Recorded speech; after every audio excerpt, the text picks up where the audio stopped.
This last lesson on exclusive HTML5 features, I want to cover probably one of the most important features of HTML5. So I created a new file and saved it as sectioningformatting.html. And let's go ahead and use our Emmet shortcuts to quickly mock up an HTML title and a body. And in the title, we're going to call it sectioning and more formatting tags. And then the body, here's where things get interesting now. Let's use this as an opportunity to create a mock-up, a blog on healthy living. It's really important to eat healthy. So let's create a mock-up. I've mentioned before that a mock-up is just a scaled down version of a full website. And HTML is great for that because it takes all the styling and everything out of the actual website and just really focuses on the content. So in our blog on healthy living, let's use some HTML5 sectioning tags. Some of the new sectioning tags that are introduced as part of HTML5 are the header and the footer. You might imagine what goes into the header and footer. And the footer is easy to imagine what might go in here. It's copyright information. Use the code tag in the footer. And then the footer might also have a line break with links to the about, with another link to terms of service, and maybe a third link to privacy policy. Okay, so the footer is easy. The footer has the standard information that generally should be at the bottom of every page. And now in the header, that's where things get a little bit interesting. The header is generally a section where you expect certain elements of the section to be repeated throughout multiple pages. So this could take the form of a brand logo in the header. And maybe clicking on this brand logo takes you back to the home page. It can also be a navigation bar, which actually, believe it or not, got its own tag in HTML5. So there's a nav tag, which is a special tag that you can add in the header for navigation link. And generally, navigation links are unordered lists with list items that are formatted a special way. So nav link 1, another list item for nav link 2, third list item for nav link 3. And it's important to distinguish this, and I actually didn't add a head tag here. I was going to say it's important to distinguish the head and the header. And the reason we don't include this information in the header or in the head is because to an HTML document, the head tag is invisible. We went over what to include in the head tag. None of the tags that we normally include in our head tag are really formatting elements. They're generally references to links or meta tags or scripts. So all of this actually is still part of the body, but for organization purposes and also for accessibility reasons, we have special and new sections for each of these items. This is a very common structure that you find in many websites where there's a navigation menu with different navigation links. And so HTML5 made that an actual standard that now should use a separate tag to describe these different navigation elements. So we have a header so far with a nav tag inside with a navigation menu and then a footer. So since this is our blog on healthy living, let's call nav link 1 recipes. Let's call nav link 2 our blog. And let's call nav link 3 about. And again, this is just a mock-up, so it's not going to look pretty at all. It's a mock-up in pure HTML. So we're not too focused on the prettiness of it, but we do want to categorize it in a way that somebody else can come in and build on. And we're not using any CSS, otherwise we can also give these lists particular styles that make them go across the page with the brand logo at the very left and create a decent navigation bar. We're going to do that further in the course, but I just want to focus on the new sectioning elements that are available to you in order to emphasize better readability and better organization of our web documents. So now we get to the main body of our document, and you might imagine there's a tag for that, and it's called, rightly so, the main tag.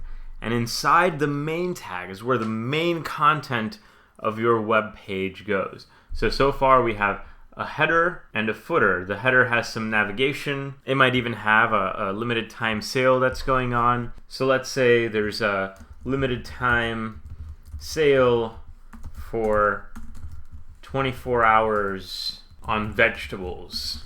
And this might be a promotion that you want to display on every page. We would probably want to put this in a small tag to make it not as annoying. We can nest this inside a link too if we had a separate page for learning more information about it. So we can say, A, and then close the A tag after the end of the small tag in case we wanted to. But we don't have a page for that yet, so let's just leave it as is. And now we get to our main tag again.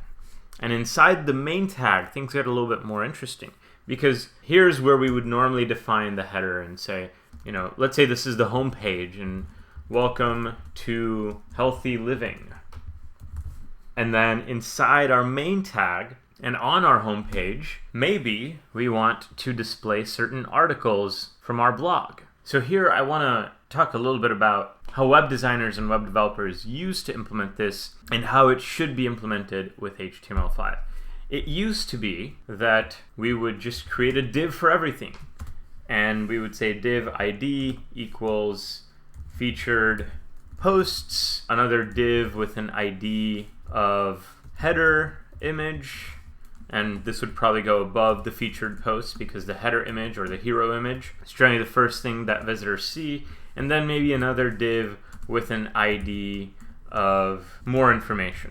And this might have something like why you should eat healthily and things like that. Well, we don't really do this anymore with HTML5. It's not good practice, and it's not an effective way to structure and organize your content. We have various different sectioning tags at our disposal that we should be using instead. One of the tags is an actual section tag. There might be a section about featured posts, and then this section could have an H2, and we can call it featured posts. And let's say these are not full-on blog posts, but more like editorial posts. So let's say featured editorial posts, and then in our featured editorial posts we may have a paragraph with post 1, another paragraph with post 2, and a third paragraph with post 3. We'll come back and edit these in a little bit, but I also want to point out that it's possible to have multiple sections on the same page. So one section might be check out our recipes, and then there might be a link, recipe 1, recipe 2, and recipe 3. However, this can be perceived as a navigation, right? So let's actually put this inside a nav tag. Have a nav here and a nav here. So the navigation tag doesn't necessarily have to go inside the header. It can be inside the body if it's a miniaturized navigation referring to other parts of your website. These tags make your website much more accessible, and not all of these standards are implemented yet across all assistive technologies, but sooner or later they will be, and this will be the new way to make your websites more accessible, is through these different tags that give contextual information about your content. Now suppose you also want to create a little bit of a subscribe form off to the side, and that's not necessarily part of your main content, right? So you can actually put that in a separate tag called an aside, and then here say create a form. We'll remove the action for now. We don't really need that yet. And then the form has a paragraph called subscribe to our newsletter. And let's make this an H3 just so that it stands out a little bit. And then inside the form we'll probably have an input with a type email, and then maybe another input with a type submit, and value equals subscribe. And again, we can use CSS to put this off to the side, but for now I just want to emphasize the structure of what a website could look like. So now let's go back into our section with featured editorial posts and add some more content in here. I'm going to expand each of these a little bit and also enclose each of these in a new tag called the article tag. And the article tag is designed exactly for this. It's designed for content that's self-contained. So each of these is an article. So we can put it inside an article tag. Each post we're going to store inside an article tag. So create a third article tag with a paragraph tag inside it. Now our featured editorial posts from the blog are in their own section with their own article tags, so that it's just very clear on what this content is about. Each article is self-contained, meaning it probably has most of the information that you would need to make an informed decision about healthy living. So now I'm going to go and brainstorm some content ideas, and I'll be back with some post content.